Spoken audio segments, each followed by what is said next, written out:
Olá galera concurseira, mais um vídeo de dicas para vocês, dicas infalíveis para você levar para sua prova, e nesta aula falaremos sobre um tema da administração, mas também um pouco de AFO também, é sobre desestatização. Vamos lá então. Desestatização é um mecanismo central do chamado neoliberalismo, também conhecido como gerencialismo, a fim de transferir, temporária ou definitivamente, serviços à iniciativa privada, no desejo, no afã de que esta oferte um serviço mais eficiente ao cidadão, bem como o de diminuir o tamanho, ou seja, o protagonismo do Estado.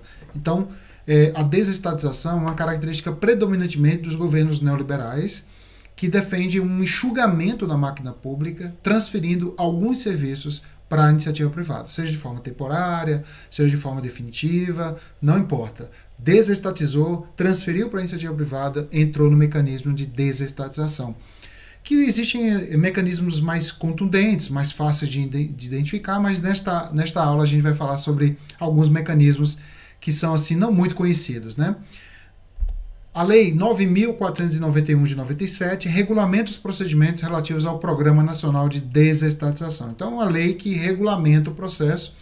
Claro que o processo é muito complexo, os processos são muito complexos, não seria uma lei que determinaria tudo que acontece numa desestatização, mas é uma lei que influencia, que dá um norte ali no processo de desestatização. Predominantemente, o governo vai desestatizar estatais, serviços que as estatais ofertam para o cidadão, como banco, correios, né, alguns exemplos que a gente vai dar lá na frente, tá? Mas o processo de desestatização pode ir um pouquinho mais além, de forma mais profunda. Por exemplo, enxugando a própria máquina pública, reduzindo órgãos, reduzindo o tamanho de órgãos, diminuindo os concursos públicos, reduzindo o tamanho da máquina no sentido pessoal e estrutura. Isso também são mecanismos neoliberais, tá? Bom, nós temos aqui o exemplo fático, né, de forma contemporânea, que é a privatização da Eletrobras. Está muito em voga aí, né? E esse exemplo, daqui a alguns meses e anos, obviamente vai ficar desatualizado o exemplo, mas ele vai poder ser utilizado para futuros entendimentos. Então, você está assistindo esse vídeo aí momentos depois da privatização da Eletrobras, com certeza os conhecimentos são válidos para qualquer concurso, porque as regras são as mesmas para outras estatais, tá? Então, o governo, determinado, né, a desestatizar o Estado, ele identifica que a Eletrobras, o serviço da Eletrobras, não é um serviço próprio do Estado, ou puro do Estado, né, um serviço exclusivo do Estado. Então, ele entende que transferindo para a iniciativa privada, nós vamos ter mais eficiência, mais concorrência e etc. Aquela coisa da iniciativa privada mesmo, né? A gente vai ver aqui os prós e os contras, tanto do momento de estatizar, como no momento de desestatizar. Então, estatizar também é um mecanismo, a gente vai ver os prós e contras dos dois. Bom, segundo o BNDES, há empresas estatais em processo ou em andamento de desestatização, a saber, não significa que serão desestatizadas, tá, gente? É só processo. Fundo Patrimonial do IBRAM, Lotex, Projeto de Integração do Rio São Francisco, Empresas Gestoras de Ativos, Casa da Moeda, inclusive, vira e mexe, entra aí na pauta, né? Companhia de Entrepostos e Armazém Gerais de São Paulo, CEAGESP, Nuclebras, Equipamentos Pesados, o SERPRO, Dataprev e outros, né? Próprios Correios, Banco do Brasil, Caixa Econômica, sempre entram na pauta aí de desestatização. Para entender melhor esse processo, vamos entender um pouquinho a história. Essa história é muito legal, vai fazer você entender o processo que capitaneia, né, esse processo de desestatização.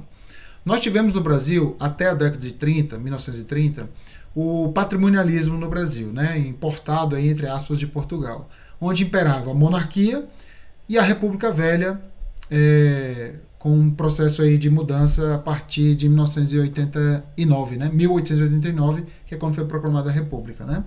Na monarquia, imperava o absolutismo, a burguesia, a nobreza, enquanto a República Velha, o famoso café com leite, o coronelismo, a oligarquia, são famílias mandando no Brasil. O patrimonialismo tem como característica central a gerontocracia, prebenda, sinecuras, que é o uso da máquina pública para trocar favores, a apropriação do Estado por segmentos ou grupos políticos para angariar recursos, enquanto o cidadão brasileiro ficar à mercê, sem amparo e sem assistência. Quando chegou em 1930, o Getúlio Vargas implementou no Brasil a chamada burocracia alemã, implementando o chamado Estado Novo aqui no nosso país, onde imperava principalmente o combate a esse modelo aqui, onde nós tivemos rigidez, controle a priori, impessoalidade, a criação da administração indireta, hierarquia, introversão, o Estado começou a ficar muito introvertido, e a criação de um departamento chamado DASP, em 1936, 37, 30, alguns autores falam 36, outros 37, outros 38, etc. Esse foi um movimento na tentativa de combater o patrimonialismo vigente. Só que ele culminou numa máquina muito grande, pessoal. A máquina ficou gigantesca. O Getúlio Vargas começou a criar estatais, inclusive, né, e etc. Em 1960, teve um movimento chamado desburocracia implementada e trazida, né, dos Estados Unidos. Durante a ditadura militar, foram criadas as chamadas entidades, administração indireta, mais permeável ao privado, que foi um passo inicial chamado gerencialismo, onde o marco central foi a edição do Decreto-Lei de 200, né, de 1967, faltou 67 aqui. Então, o Decreto-Lei de 67, de 267, foi o marco na criação da administração indireta, na tentativa de amenizar essa rigidez estatal. Mas ainda era Estado. Mesmo que você transfira para a iniciativa, por meio de lei, né, atividades para a administração indireta ainda é o Estado, né? Então, esse movimento culminou também num acréscimo estatal, apesar de a administração indireta ser muito mais ágil, muito mais eficiente em relação à administração direta, pela sua rapidez.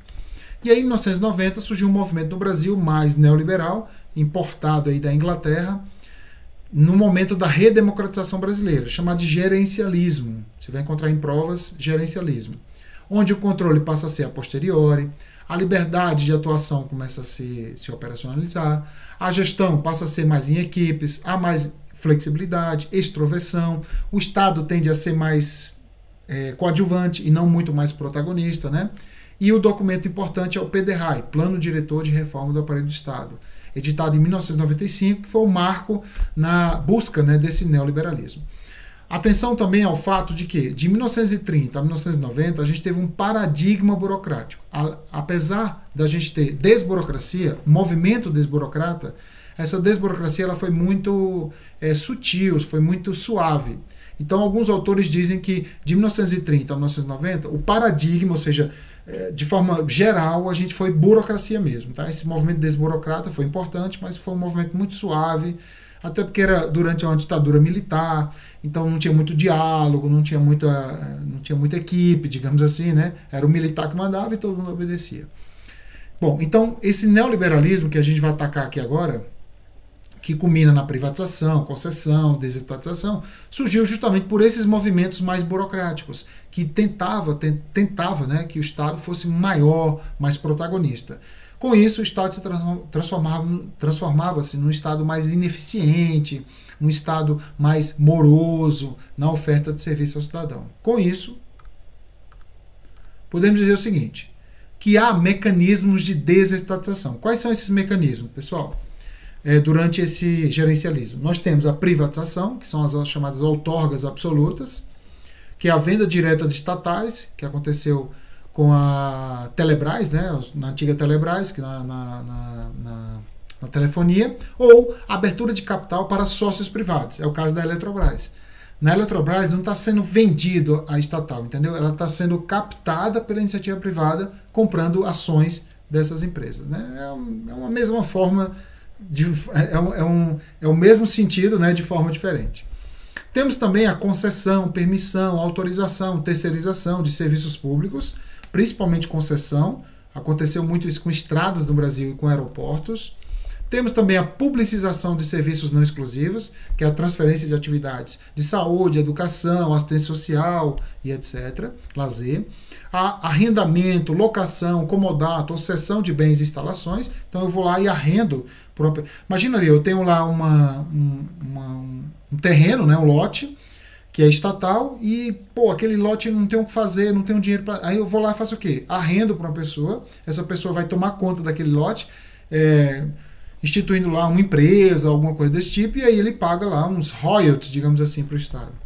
Extinção de estatais ou atividades, isso aqui pode ser considerado uma desestatização, então, em vez de você vender, abrir capital, conceder, você extingue. Existe uma empresa chamada Infraero, você deve ter ouvido falar, né? A Infraero, né? Que era uma empresa estatal que cuidava dos aeroportos no Brasil. Essa empresa ela está com os dias contados. Por quê? Porque essas empresas, esses aeroportos foram entregues à iniciativa privada por meio de concessão. Então a Infraero provavelmente não será vendida, nem aberto o capital, nem nada. Vai ser simplesmente extinta. Tá? Então é uma forma também de desestatizar. Transferência de posse e não de propriedade. Por exemplo, por meio de aforamento, remissão de foro, permuta, cessão, concessão de direito real de uso, alienação mediante venda de bens imóveis de domínio da União. É uma forma também de você desestatizar, diminuir o tamanho do Estado. Desregulamentação de leis intervencionistas estatutárias de amparo social. Isso aconteceu com a flexibilização da CLT. Né? A CLT ficou muito mais frouxa em relação às relações trabalhistas. Isso também é uma forma de desestatização. E rigidez ou dificuldade de acesso ou simplesmente extinção para acesso aos serviços e benesses públicos. É o caso, por exemplo, da reforma da Previdência, que dificultou o acesso das pessoas. As pessoas agora têm que contribuir mais tempo, se aposentar mais velhas, vão ganhar menos, etc. Então, você desestatiza o Estado não só quando você vende as coisas. Você pode desestatizar dificultando o acesso das pessoas, reduzindo o nicho, sabe? Por exemplo, aquele evento abarcava 50 milhões de pessoas. Agora, criou-se novas regras e diminuiu para 10. Isso é uma forma de desestatizar. Você diminui o tamanho do Estado, diminuindo a quantidade de pessoas que usufruem daquele serviço, por algum motivo ou outro. Tá? Então, claro que privatização está aqui bem destacada, porque é o cerne central dessa nossa aula. Bom, sobre a burocracia, o que a gente pode fazer? Na burocracia, chamado também de welfare state, ou Estado do Bem-Estar Social, o Estado geralmente é mais protagonista, ele é muito maior do que a iniciativa privada. Então a iniciativa privada, de certo modo, transfere, modo de falar, né, aqueles serviços que até então ela ofertava para o Estado, porque o Estado fala assim, olha, eu não confio em você não, eu vou ofertar esse serviço, traga para mim que aqui eu vou ofertar, vou criar uma empresa aqui, um órgão e etc. Então na burocracia os bens e serviços têm como protagonista o Estado. E aí os cidadãos brasileiros, tá, que estão aqui no meio termo, começam a se deslocar para debaixo da asa do Estado, onde o Estado vai ter a oferta desse serviço, por meio dessa demanda do cidadão, amparando e assistindo essas pessoas com uma rede de proteção social. É o chamado welfare state. O welfare state, inclusive, pode ser adotado no capitalismo, né? Tem questões de prova que falam sobre isso. Tá? Então, essas pessoas vão se deslocar para o Estado. Então, qual a diferença da oferta de serviço da iniciativa privada? É que os bens e serviços são ofertados pelo cidadão sem um preço. Aí você fala assim, não, Paulo, peraí, os cidadãos pagam tributos ao Estado para que o Estado oferte esse serviço. Concordo, né? Mas, por exemplo, um morador de rua. Se um morador de rua, obviamente que não paga tributo nenhum, né? A não ser quando ele consome alguma coisa ali, com as suas esmolas, infelizmente, num supermercado ele vai lá e compra alguma coisa, ele está pagando ICMS ali, está pagando ali IPI, etc. Mas assim, em regra, ele não paga imposto de renda, IPTU e IPVA. Então, ele, ao chegar a um hospital, por exemplo, ele vai ser atendido. Ele vai ser atendido e não vai se perguntar para ele, você pagou imposto? Ou mesmo, por exemplo, eu não sou morador de rua, pago meus impostos, mas se por uma vez assim eu não pagar, eu vou chegar a um SUS, por exemplo, da vida, e eles não vão perguntar se eu paguei meu imposto em dia, eles vão me atender. Então a regra é que não há esse preço a pagar, entendeu? E se houver um preço, o preço nunca vai ser condizente com o serviço que você recebe. Então imagina os tributos que você paga, que são muitos, obviamente, não estou dizendo que você não paga pouco, você paga muito tributo, mas imagina, por exemplo, você tendo que fazer estradas. Você junta uma galera, porque o Estado não tem mais que te ofertar nada, você não tem que pagar tributo nenhum, mas também o Estado não tem que ofertar nada para você. Então imagina você juntar uma galera e ter que construir uma estrada para poder se deslocar na cidade. Iluminação pública. Então, são certas condições logísticas dos serviços que não tem como a iniciativa privada nos ofertar. Você não tem como. Imagina você colocar poste na rua. Ah, mas eu não vou pagar mais tributo. Não, ok, você não vai pagar. Mas você vai ter condições de pagar, colocar postes na rua, tecnologia para colocar asfalto, entendeu? Então tem certas coisas que o Estado tem que continuar a nos ofertar. Então a tributação vai continuar a existir, não tem o que fazer, né? Então esses cidadãos eles vão ser aqui assistidos, amparados pelo Estado. Qual é a vantagem disso? A grande vantagem disso, pessoal, é a questão da equidade social. Equidade social. Porque assim, por mais que tenha um serviço ruim ali, ruim não, tem um serviço ali que falte alguma coisa, não digo que o serviço público é ruim, eu digo sempre que o serviço público falta alguma coisa, né?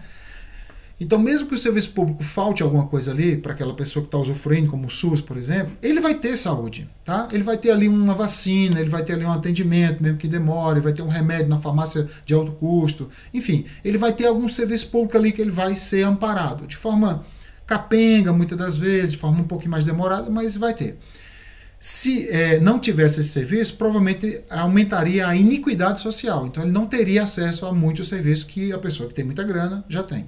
Agora, qual é a dificuldade desse processo? A grande dificuldade é a ineficiência. Isso é fato. Imagina o Estado ofertando saúde para 200 milhões de pessoas. Não tem como ser bacana. Realmente é inimaginável você ter 200 milhões de pessoas usufruindo um serviço. Vai ter demora, vai ter problemas, vai ter corrupção, vai ter muita coisa. Então a ineficiência é muito grave.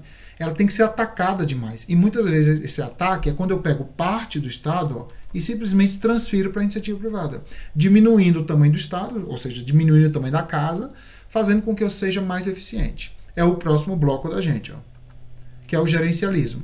O gerencialismo é próprio do capitalismo. Bom, o capitalismo ele tende a ser a iniciativa privada mais protagonista e o Estado mais coadjuvante. O Estado, então, começa a transferir para a iniciativa privada, que ele acha que aquele serviço será melhor ofertado por ele, ou que o Estado não consegue ofertar aquele serviço, por meio de privatização, por meio de concessão, por meio de publicização, por meio da redução da oferta. Então, por exemplo, eu posso pegar o SUS e simplesmente não ofertar mais. Entendeu? Não se levando em consideração questões constitucionais, etc. Eu simplesmente vou lá e acabo com o SUS. Óbvio, a iniciativa privada vai ser muito mais protagonista, né, na oferta desse serviço. Então, o serviço, pessoal, no neoliberalismo, no capitalismo, os bens e serviços são ofertados pela iniciativa privada, pelo menos a maioria deles, de forma muito mais protagonista. Então, os cidadãos brasileiros estão aqui no meio termo, começam a se deslocar para debaixo da asa do Estado, da iniciativa privada. Porque o Estado não mais oferta aquele serviço. Ou, se oferta de forma muito mais reduzida. Então, os serviços são ofertados aos cidadãos brasileiros, né? Agora, mas sem amparo e sem assistência. Não tem essa, a iniciativa privada não vai pegar a pessoa, você está passando fome, vem aqui comer no meu restaurante. Não. Se você tiver dinheiro, você consome. Se você não tiver dinheiro, você não consome. Sem essa rede de proteção social que o Estado nos dá. E tem um problema grave, que é o preço. Então, muitos cidadãos não têm o dinheiro para pagar esse preço. Eu sempre lembro dos casos de plano de saúde, né? A gente sabe que a cada dia que passa, a saúde privada vai sendo mais protagonista no país, né?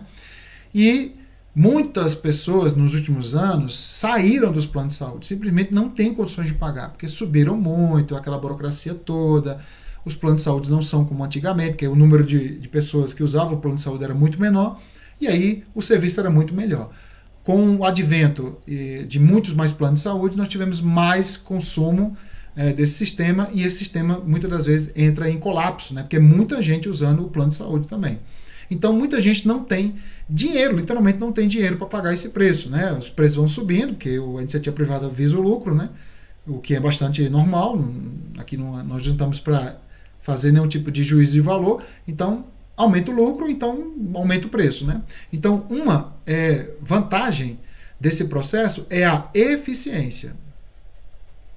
Não se compara um serviço ofertado na iniciativa privada do público. Você vai no hospital público, por exemplo, realmente lá o atendimento, principalmente aquele atendimento que as pessoas vão buscar lá de emergência, é muito complicado. A não ser que você chegue lá todo arrebentado de um acidente de trânsito, por exemplo, você vai passar na frente e tal. Mas se você chegar lá com a gripe lá, provavelmente você vai esperar muito tempo, porque os casos mais graves são passados na sua frente e você, infelizmente, fica para trás.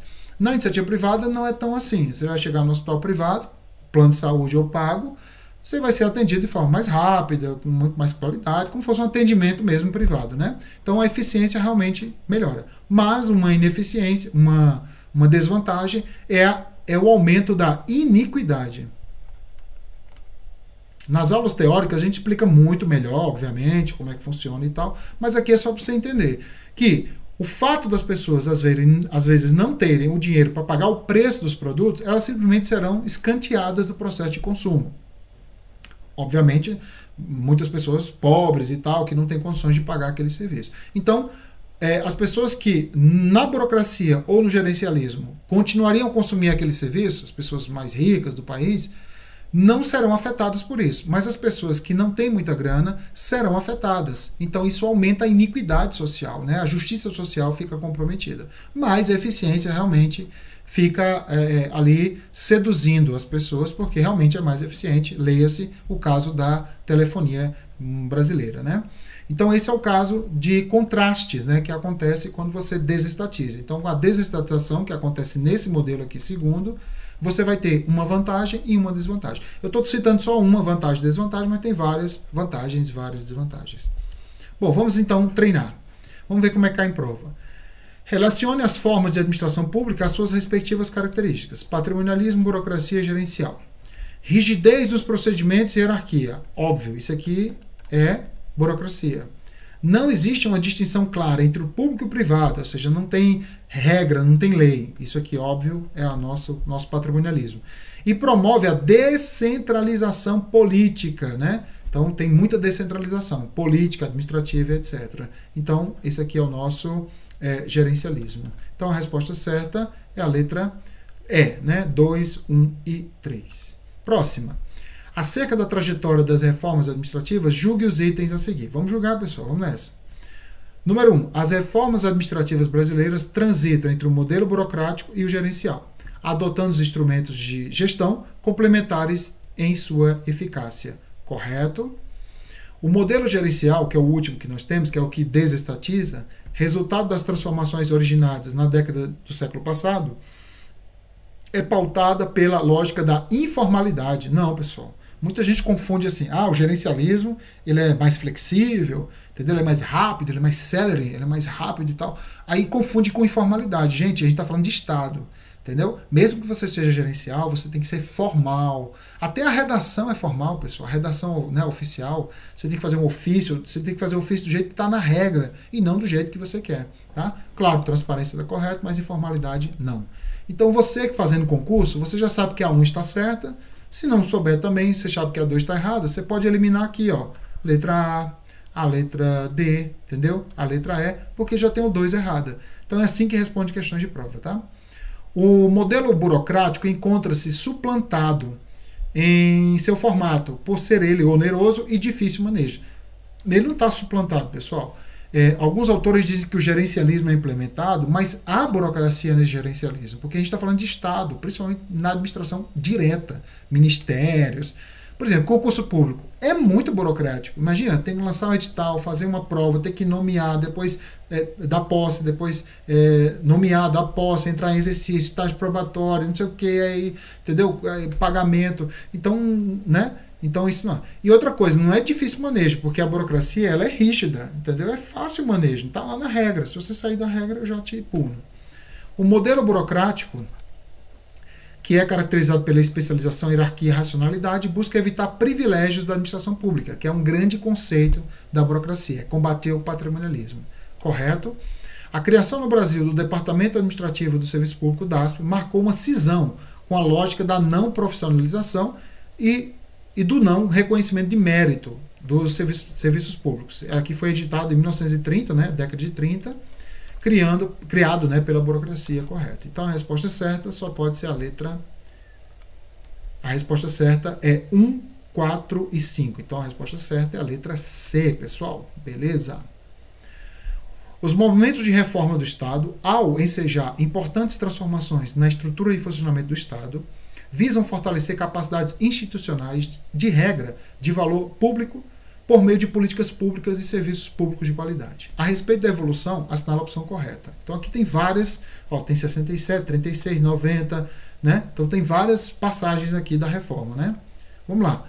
A reforma administrativa de 67 buscou criar o serviço público profissional correto, competente e livre das amarras da burocracia, tentando, né, se livrar, né? Por isso que é chamado de movimento desburocrático. Desenvolvimento de sistemas e estruturas voltadas ao planejamento e à gestão do Estado, principalmente com a criação da administração indireta. Essa é a resposta correta. A reforma administrativa de 36, né, da década de 30, né, da burocracia, procurou criar condições institucionais para administradores públicos e para políticos administrassem, né, o Estado com mais autonomia. Não existe autonomia, pessoal, na burocracia. E muito menos controle a posteriori, é a priori. Então, essa aqui não é. Letra C. A reforma gerencial de 90 estabeleceu maior clareza na distinção entre administração direta e indireta. Nada a ver. Dando mais autonomia na gestão de autarquias e fundações. Alguns autores dizem, inclusive, que a reforma de 90 ela se confundiu muitas das vezes, porque assim, como eu desestatizo, para mim, tanto faz administração direta e indireta, entendeu? Não deu mais clareza. O que deu clareza foi justamente em 1967, quando foi editado o Decreto 200. A reforma da Constituição reafirma os princípios de uma administração pública moderna e profissional estabelecida nas reformas da década de 60, do século passado. Ao contrário, pessoal, a doutrina considera a Constituição retrocesso em relação a isso, porque ela é muito burocrática. Você vê o artigo lá, o capítulo lá de administração pública é muito extenso, são coisas, chegam a ser detalhistas, e a Constituição não precisa ser tão detalhista, né? Os detalhes deveriam vir em leis complementares, ordinárias. E a reforma do novo serviço público foi consolidada neste século. Não, neste século não, porque foi em 2019 a prova, né? Foi no século passado, 1995. Tá? Então, a resposta, letra A. Os princípios da gestão mais comumente consagrados nas principais abordagens do New Public Management, que é próprio do gerencialismo, quem foi meu aluno já sabe, né? New Public Management é um processo adotado lá na Inglaterra pela Margaret Thatcher que o Brasil adotou a partir de 1995. Inclui preferências a alternativas externas de execução de serviços, ou seja, desestatizar, tais como privatizar, terceirizar, parcerias com governo e sociedade civil, voluntarismo, devolução, e aí vem essa daqui, ó, desconcentração e descentralização. Isso aqui, pessoal, assim, desconcentração não é desestatizar, descentralizar também não é desestatizar, mas é uma forma de você dar mais celeridade ao processo. Então, dentro de um processo mais macro, falando de New Public Management, um NPM, podemos dizer que desconcentração e descentralização fazem parte desse processo de deixar a máquina mais célere, mais rápida, né? Desconcentração é a criação de órgãos dentro de outro órgão, né? E descentralização é quando a administração direta cria entidades, né, da administração indireta, a fim de conceder mais autonomia para essas entidades, tá? Então, a resposta está correta. E assim finalizamos nossa aula de dica para vocês. Espero que vocês tenham aproveitado. Quiserem repetir o vídeo, fiquem à vontade. E claro, né, gente, se você puder se inscrever no nosso canal aqui para dar aquela força marota, ficaremos muito felizes. E também, se você puder comentar, curtir, compartilhar com seus colegas, vai ser muito legal para o nosso canal, beleza? Se você gostou, manda um curtir aí para a gente, ficaremos muito felizes, tá? Ficamos por aqui, bons estudos a todos e até a próxima.